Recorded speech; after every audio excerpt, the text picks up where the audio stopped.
Aasta 2026 on Venemaa jaoks just halvemaks läinud. See pidi olema aasta, mil Donbass langeb. Ukraina oleks sunnitud rahuläbirääkimistele, kus Putinil oleks kõik trumbid käes ja natuke õnne korral. USA oleks endiselt veendunud, et Ukraina kokkuvarisemine on vältimatu. Kiievile avaldataks veelgi rohkem survet. Putin saaks kõik, mida ta tahtis. 7 kuud võib teha suure erinevuse. Aasta pole läinud sugugi nii, nagu Putin plaanis. Ja kui sa arvasid, et aasta 2026 oli Venemaa jaoks juba halb, siis USA tegi selle nüüd palju hullemaks. See üks asi, mida Venemaa kartis, et USA võiks teha, on nüüd tehtud. Ja Putini jaoks teeb asja veel hullemaks see, et me võime näha uut ajajärku USA ja Ukraina suhetes. Vaid mõned tunnid pärast senaator Lindsey Grahami matuseid, USA senat viis läbi ajaloolise hääletuse eelnõu üle, mis kannab Grahami nime. Grahami poolt juba kuid tagasi esitatud ja edendatud eelnõu annaks USA presidendile Donald Trumpile õiguse kehtestada suuri tariife igale riigile, kes ostab Venemaalt naftat või muid energiatooted. Eelnõu võeti vastu häältega 86 poolt ja 12 vastu. Selle hääletusega on senaator Grahami eelnõu astunud esimese ja võib-olla kõige olulisema sammu reaalsuseks saamise suunas. See on Grahami pärand. Aastaid on ta olnud üks Ukraina kõige vankumatumaid kaitseid senatis, korduvalt kutsudes Trumpi üles rohkem tegutsema, sest ta mõistis, kui palju kahju Ukrainale teeb see, et Venemaal lastakse oma varilaevastikuga teenida miljardeid dollareid naftatuludest. Nüüd, vähem kui kuu pärast tema traagilist surma aordi rebenemise tõttu 71-aastaselt. Grahami eelnõu on samm lähemal seaduseks saamisele ja see tähendab, et Venemaa jaoks on kohutav aasta muutunud lihtsalt halvast lausa hingemurdvaks. Oota, mida me räägime? Putinil ei ole hinge. Enne kui me süveneme sellesse, mida see eelnõu teeb ja miks see oluline on siin üks oluline märkus. Me mainisime, et senatist läbimine on esimene samm. Tulemas on veel samme. Euromaidan Press ütleb, et see esialgne hääletus oli mõnevõrra sümboolne. Senat lahkub Washingtonist 7. augustil. Ja ei naase sinna terve kuu jooksul. Senatis tuleb veel mitu hääletust enne, kui eelnõu ametlikult vastu võetakse. Ja eelnõu peab veel läbima esindajate koja, mis ise on ära kuni 31. augustini. Esindajad Tekoda on juba vastu võtnud sarnase eelnõu sellele, mis just senatis esimesest etapist läbi sai. See on nii hea kui halb uudis. Hea külg on see, et see näitab, et esindajate kojas on selge soov Venemaad karistada. Aga halb külg on see, et võib tekkida viivitusi, kuna 2 erinevat eelnõu versiooni tuleb ühendada üheks. Seega tollimaksud ei jõustu kohe. Kuid praeguses olukorras tunduvad need praktiliselt vältimatud. Politico teatel on Grahami eelnõul juba 62 kaasponsorit ja laialdaselt oodatakse, et see võetakse vastu eesootaval ülemkoja hääletusel. Seejärel viiakse eelnõu esindajate kotta, kus tundub tõenäoline, et mingisugune selle versioon võetakse vastu. Asja muudab veidi segasemaks see, et tundub olevat ka teatav segadus selle üle, millises ulatuses võimaldab eelnõu Trumpil Venemaa suhtes tariife kehtestada. Oma aruandes sellest, et eelnõu läbis esialgse hääletuse, ütleb Euromaidan Press, et Trump saab kehtestada kuni 500% suuruseid tariife. See viitab sellele, et eelnõu võeti vastu algsel kujul, mille koostasid Graham ja demokraadist senaator Richard Blumenthal. The Guardian pakub veel mõned üksikasjad. Väljaanne tsiteerib Vermonti demokraati Peter Welchi, kes ütleb, esiteks võimaldab see täidesaatval võimul kehtestada kuni 100% tollimaksud 5 suurimale Vene nafta- ja gaasiostjale. Teiseks võimaldab see täidesaatval võimul kehtestada 100% tollimaksud 5 peamisele riigile, kes aitavad kaasa Vene naftale kehtestatud sanktsioonide eiramisele. Seega ei mõjuta see ainult ostjaid, vaid ka soodustajaid. See kõik on veidi segane, kuid numbrite segaduse selgitab 28. juuli United 1924 meediaraport, mis ütleb, et nii 500% kui ka 100% on õiged arvud. Kuidas? Grahami eelnõu lubab Trumpil kehtestada kõigile Ameerika Ühendriikidesse imporditavatele Venemaa kaupadele baasmäärana 500% tollimaksu. Koos 100% tollimaksuga 5 suurima Venemaa naftaostja suhtes, keda Welch mainib. Nii et see on topeltohuga eelnõu. Venemaa peab maksma palju rohkem kõigi toodete eest, mida ta saadab USA-sse, mis on mõnevõrra sümboolne meede, arvestades, et USA import Venemaalt ulatus 2025. aastal vaid 3,8 miljardini. Siiski on 500%-line tollimaks Putini jaoks hoop, kui ta püüab normaliseerida kaubandussuhteid USA-ga. See on 100%-line tollimaks, mida rakendatakse riikidele, kes ostavad Vene naftat. Ja sellega on Putin saanud sellise hoobi, et isegi tema peab nüüd mõistma, et USA ei ole Venemaa poolel. See on üks tugevamaid Ukraina toetuse näitajaid senatis, mida oleme näinud alates Trumpi presidendiks saamisest. Ja see tugineb USA ja Ukraina suhete soojenemisele pärast tormilist 19 kuud. Nii et meil on põhitõed olemas. Eelnõu on vastu võetud. See on oluline verstapost suure toetusega ja see võimaldab Trumpil kehtestada tollimakse. Aga kuidas Grahami eelnõu tegelikkuses toimima hakkab, eeldades, et see ületab viimased takistused, mis selle teel seisavad? esiteks, see eelnõu ei puuduta Venemaa otsest sanktsioneerimist. võiks öelda, et USA-l ei ole vaja seda teha. Alates sellest, kui Putin alustas oma sissetungi, on USA koos Euroopa Liidu, Kanada, Ühendkuningriigi ja teiste riikidega on kehtestanud Venemaa vastu 23 960 sanktsiooni. USA on sanktsioonide arvu poolest esikohal, olles heaks kiitnud kõige rohkem sanktsioone. Alates sõja algusest on neid kehtestatud 6441 ning koos enne täiemahulist sissetungi kehtestatud sanktsioonidega kokku 7392. See uus seaduseelnõu on pigem suunatud nende karistamisele, kes on võimaldanud Putinil oma sõjamasinat töös hoida, ostes mitme miljardi dollari eest Vene naftat ja gaasi. Sisuliselt on tegemist teiseste sanktsioonidega. Sellist tüüpi sanktsioonide abil saab USA karistada Venemaad kaudselt, kehtestades tollimakse riikidele, kes teevad Venemaaga otseselt äri. Mõte on sundida Venemaa naftaostjaid tegema raske valik. Kas nad jätkavad Venemaa nafta ostmist, teades, et see muudab nende kaubandussuhted USA-ga äärmiselt keeruliseks? Või alluvad nad USA survele ja lõpetavad Venemaa nafta ostmise, mis tähendab, et nad kulutavad naftale rohkem, kuid säilitavad tervema kaubandussuhte USA-ga. Valik taandub lõpuks sellele, millise kompromissi on kõik 5 mõjutatud riiki valmis tegema. Kas nad teenivad USA-ga kaubeldes rohkem, kui nad säästaksid Vene naftat ostes? Kui vastus on jah, siis Grahami eelnõu on äärmiselt tõhus. Räägime nüüd rahast. Lõppude lõpuks on sellest see eelnõu tegelikult räägibki. USA tahab mängida suuremat rolli naftarahavoolu katkestamisel Venemaale, mis omakorda on oluline majanduslik päästerõngas, mis võimaldab Putinil pidada oma sõda Ukraina vastu. Venemaa usub, et teenib 2026 aastal naftalt palju raha. Kreml on prognoosinud 113,7 miljardit dollarit tulu nafta ja gaasimüügist. Suur osa sellest suunatakse Venemaa poolt Putini hullumeelsesse kaitsekulutusse. Kas see prognoos on täpne või mitte, polegi oluline. USA eesmärk on muuta see üle 100 miljardi vaid mõneks miljardiks, mida Venemaa saab väiksematelt klientidelt. Ameerika teeb seda, kehtestades kuni 100% tollimaksud 5 suurimale ostjale. Energia ja puhas õhk uurimiskeskuse andmetel on need 5 suurimat ostjat praegu Hiina, India, Türgi, Euroopa Liit ja Myanmar, kui räägime ainult toornaftast. Kui Grahami eelnõusse lisatakse ka naftasaadused, näiteks kütus, siis võiksid mängu tulla ka Brasiilia, Singapur ja Saudi Araabia. Tekib väljakutse. Mitmed neist riikidest on USA, Ukraina või mõlema liitlased. Türgi on NATO liige. Saudi Araabial on aktiivsed kaitselepingud USA ja Ukrainaga ning Euroopa Liidu liikmed on suures osas Ukraina toetajad ja Ameerika liitlased. Kui USA teeb seda, mida see eelnõu lubab, karistab Ameerika lõpuks mõningaid oma liitlasi. Siiski tasub märkida, et Euroopa Liit vähendab oma Vene nafta tarbimist. See eelnõu sihib tegelikult 2 suurt ostjat, Hiinat ja Indiat. Kokku moodustasid need 2 riiki juunis 86% Venemaa toornafta müügist. Eeldades, et Grahami eelnõu vastu võetakse, seisavad mõlemad nüüd silmitsi selle raske valikuga, mida me mainisime. USA panustab sellele, et see valik ei saa olema liiga raske. India kaupade import USA-sse ulatus 2025. aastal 103,8 miljardi dollarini, teatab USA kaubandusesindaja. Hiina imporditulu oli veelgi suurem.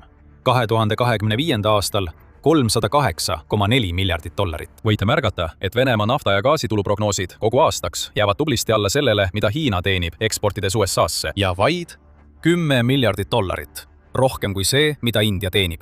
Teisisõnu, kui võrrelda odava naftasäästu ja kallist kaubandust USA-ga, siis viimane võidab mõlemal juhul alati. Vähemalt sellele panustab USA oma uue eelnõuga. Ukraina loodab nüüd, et see panus tasub end ära. Putin on paanikas. Venemaa on just pandud kaitsepositsioonile käiguga, mis tõenäoliselt üllatas isegi paljusid Ukrainas. 2026 aasta tuleb Venemaa jaoks hullem, kui algul paistis.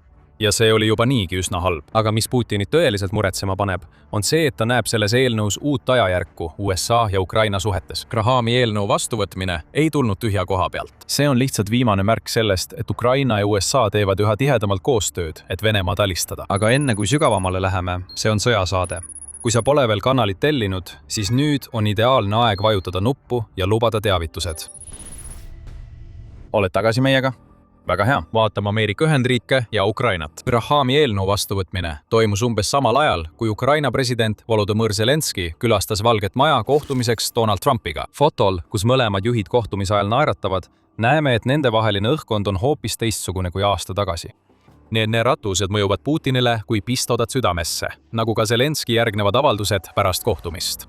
President ja mina arutasime Patrioti püüdurrakettide tootmislitsentse ning mitmeid teisi ideid, mis võiksid abiks olla. Rääkisime ka diplomaatiast. On oluline, et diplomaatiline protsess saaks uut hoogu juurde, Zelenskõi ütles X-is. Patrioti tõrjerakettide mainimine tuleb pärast seda, kui Trump kiitis heaks Patrioti tehnoloogia litsentsimise Ukrainale, mis võimaldab Ukrainal toota ise võib-olla kõige olulisemat relva oma arsenalis. Patrioti tootmine Ukrainas liigub tõepoolest edasi. Kyiv Post teatab, et Zelenskõi kohtus oma visiidi ajal Lockheed Martini esindajatega.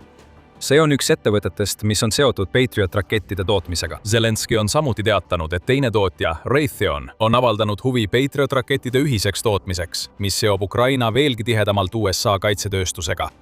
Ja pärast Zelenskõi visiiti USA-sse on just teatatud, et Ameerika erisaadik Steve Witkoff ja Trumpi väimees Jared Kushner on nõustunud esimest korda Ukrainat külastama. Tõenäoliselt selleks, et arutada, mida on vaja rahuläbirääkimiste jätkamiseks teha. See pole kindlasti see, mida Putin näha tahaks. USA ja Ukraina peaksid justkui teineteise kõri kallal olema. Nad olidki seda pikka aega, sest Putini jaga ja valitse strateegia näis toimivat. Peaaegu kohe pärast Trumpi ametisse astumist on tema suhe Zelenskõiga olnud keeruline. 2025 aasta veebruaris toimus nüüdseks kurikuulus ja katastroofiline Zelenskõi visiit Valgesse Majja. Tema suhe Trumpiga praktiliselt lagunes. Veidi hiljem peatasid USA sõjalise abi ja luureinfo jagamise Ukrainaga, kuigi mõlemad taastati suhteliselt kiiresti. Sellest ajast peale oleme nende kahe liidriga olnud kui Ameerika mägedel. Erinevatel aegadel on Trump nimetanud Zelenskõit diktaatoriks ja ta on julgustanud Ukrainat loovutama Venemaale olulist territooriumi. Trump on samuti pidanud kohtumisi nii isiklikult kui ka telefoni teel Putiniga. Kõik need on olnud Ukraina kahjuks. Aga aastal 2026 on toimunud pööre. Juunis nimetas Trump Zelenskõid julgeks. Hiljem avaldas Trump imetlust Ukraina kaugmaa strateegia üle. Ja nüüd näeme, et olulised seaduseelnõud võetakse vastu. Patrioti litsentsid kiidetakse heaks, Patrioti litsentsid antakse välja ja diplomaatilised sidemed on tugevamad kui kunagi varem. Narratust ütlevad kõik. USA toetab Ukrainat kindlamalt kui kunagi varem pärast Trumpi presidendiks saamist. See näib olevat tingitud sellest, et Trumpi administratsioon usub nüüd tõepoolest, et Ukraina võib oma sõja Venemaa vastu võita. Kaardimaja, mida Putin nii kaua ehitas, on just kokku varisenud. Nüüd ei jää Venemaa juhil üle muud, kui vaadata ja loota. Eelnõu, mis võib Venemaa peamise tuluallika halvata, on senatis esimese sammu läbinud. Tundub kindel, et see läbib ka järgmised sammud. Ja olgem ausad, Trump armastab tariifide kehtestamist. Trumpil on selleks seaduslik alus ning ta saab samal ajal Hiina ja India vastu punkte koguda, mis ainult suurendab Putini muret. Selle seadusega saab Trump kõigi üle mõjuvõimu. Ja kui eeldada, et 2026 aastal saab Grahami eelnõust seadus, siis tähendab see, et see aasta on olnud just see, mida Putin ei osanud uusaasta ööl Venemaa loodata. Täielik kaos. Kaotuste osas on Venemaa kevad- ja suverünnak olnud katastroofiline. Venemaa kaotas aasta esimese 5 kuu jooksul iga kuu 30 000 kuni 34 000 inimest. Juuni püstitas rekordi. Kui Venemaa pealetung kokku varises, kaotasid Putini väed veel 39 490 sõdurit, mis ületab tunduvalt iga kuu värvatavate vabatahtlike arvu Venemaal. Kaotused muutuvad nii suureks, et Putin on sunnitud mobilisatsiooni poole liikuma. Võimalik, et kuni 500 000 reservisti, mis pöörab tema sõjast väsinud rahva peaaegu kindlasti tema vastu. On põhjus, miks Putin tahab selle sammu astuda alles pärast eelseisvaid Riigiduuma valimisi. Mobilisatsioon on kõige ebapopulaarsem asi, mida ta on oma riigiga teinud pärast sissetungi alustamist. Kõik need kaotused pole ka eriti midagi tähendanud.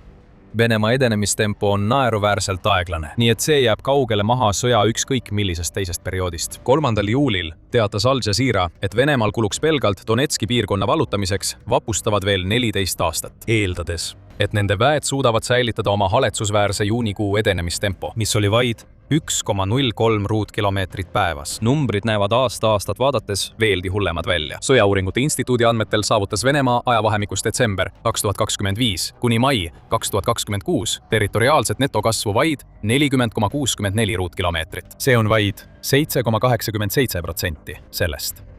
515,84 ruutkilomeetrist, mille Venemaa vallutas eelmisel aastal samal perioodil. Ukraina on nende numbrite kujunemises mänginud tohutut rolli. Veebruaris alustas ta oma vasturünnakute seeriat, mis viis lõpuks enam kui 600 ruutkilomeetri vabastamiseni. Nii et Venemaa sõdurid surevad rekordarvudes ja neil pole selle eest midagi ette näidata. Nagu me ütlesime, halb aasta. Ja mida lähemalt sa vaatad, seda hullemaks asi läheb. Krimm on isoleeritud geniaalse keskmaa rünnakute kampaaniaga okupeeritud aladel ning varilaevastiku laevade vastu Mustal merel ja Aasovi merel. Putini kontroll selle poolsaare üle on sümbol, mida ta kasutab Venemaa esitamiseks Ukrainast üleolevana. See haare libiseb käest. Krimm on nüüd vabastamisele lähemal kui kunagi varem. ja Ukraina pole isegi pidanud vastu invasiooni alustama. See poolsaar kogeb samuti kütusekriisi Ukraina rünnakute tagajärjel. Ja see probleem laienes peaaegu kogu Venemaale. Bensiinijaamad suletakse. Avatud jaamades on järjekorrad kilomeetrite pikkused. Ukraina on teinud meistritasemel tööd, korraldades kaugmaa rünnakuid Venemaa naftarafineerimistehaste vastu, nii et Venemaa kütusetoodang on langenud 40% võrra. Ja Kreml on olnud sunnitud kehtestama ekspordipiirangud, et kaitsta sisevarusid. Ja kui rääkida kaugmaa rünnakutest, siis Ukraina varieerib oma sihtmärke rohkem kui kunagi varem. Lisaks sõjalistele objektidele ja naftatöötlemistehastele hävitab Ukraina ka Wildberriesi ladusid, mis on Venemaa suurim veebikaubanduse platvorm. Teadaolevalt on sellel platvormil olnud müügil sõjaväevarustust, droone ja kahese kasutusega komponente, mida Vene sõdurid võivad kasutada. Need rünnakud on Vladimir Putini paljastanud ning ta ei suuda midagi teha, et kaitsta neid objekte, mida Ukraina pidevalt tabab ja Venemaa rahvas teab seda. Ja nüüd kõigele sellele lisaks on veel Grahami eelnõu, viimane nael kirstus, mille Ukraina on Venemaale ehitanud. Putin muutub järjest meeleheitlikumaks, kuna on selgem kui kunagi varem, et kõik tema katsed nõrgendada Ukraina toetamist nii USA kui ka laiemalt lääne poolt on läbi kukkunud. Kõik, mida ta suudab teha, on esitada haledaid väiteid, et Ukraina kukub kokku. 26. juulil kõneldes raevutses Putin. Ma olen kindel muide, et varem või hiljem kaotab Ukraina need läänepoolsed alad. Ja see, mis kunagi kuulus Poolale, Ungarile, Rumeeniale, läheb varem või hiljem, võib-olla mitte homme, mitte ülehomme, vaid aasta või 2, 10 või 15 aasta pärast. Aga kõik langeb ajalooliselt oma kohale tagasi. Need on mehe sonimised, kes keeldub reaalsust aktsepteerimast. Venemaa ei muutud tugevamaks. Putini enda sõda on muutnud Venemaa täna nõrgemaks kui pool kümnendit tagasi. Putinil ei ole enam ülekaalu. Ta on kaotanud kogu mõju, mis tal USA üle oli. Ja Ukraina lõimitakse rohkem kui kunagi varem lääne kaitsemehhanismidesse. Ja veelgi suurem rahaline hoop on tulemas, kui Grahami eelnõu läbib järgmise hääletuse senatis ja esindajate kojas. Putin tunneb tugevat survet ja tema ainus vastus on valede rääkimine kõikvõimsa ja kõikjal võidutseva Venemaa kohta. Sinu pseudoajalugu ei päästa sind nüüd, Putin. Kõik, mida sa kartsid, et USA teeb, on nüüd juhtumas. Ja Ukraina on just astunud hiiglasliku sammu sinu sissetungi igaveseks lõpetamise suunas. Kui USA surve surub Putinile peale nagu alasi, mis purustab sipelga, kasvab ka sisemine surve. Me mainisime Wildberriesi. On väga hea põhjus, miks Ukraina ründab selle ettevõtte rajatisi. Nii tehes põhjustatakse venelastele valu, mis kandub edasi Putinile. Kui tahad teada, mida me selle all mõtleme, siis meil on sulle ideaalne video, mida vaadata pärast seda, kui siin lõpetad. Ja enne kui lahkud, ära unusta tellida ning teavitused sisse lülitada, et sa ei jääks ilma sellest, mis sõjasaates järgmisena tuleb. Ja aitäh vaatamast!